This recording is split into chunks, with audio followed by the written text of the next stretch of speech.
పిల్లల్ని కానీ చాలా వరకు స్టూడెంట్స్ని మనం కదిపితే మ్యాథ్ అంటే ఒక ఫియర్. మిగతా అన్ని సబ్జెక్టులు ఒకవైపు, మ్యాథ్ ఒక్కటే ఒకవైపు. ఎందుకు ఆ ఫియర్ డెవలప్ అవుతుంది పిల్లలకి?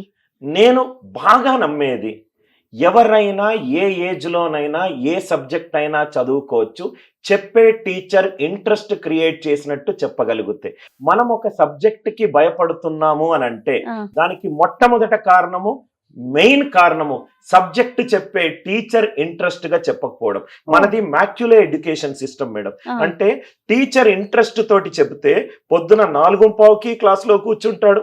ఇంట్రెస్ట్ చెప్పకపోతే 5 నిమిషాల్లో మొబైల్ తీసుకొని ఆడుకుంటాడు. మనము చెప్పే తీరు టెక్స్ట్ బుక్ లో ఉన్నది కాకుండా స్టూడెంట్స్ కి ఇంట్రెస్ట్ క్రియేట్ చేసేటట్టు మనము చెప్పగలిగితే, ఇంట్రెస్ట్ నుంచే పుట్టిందే ప్యాషన్ మేడం. ప్యాషన్ నుంచి పుట్టిందే మనము చేస్తున్న సక్సెస్ఫుల్ పీపుల్.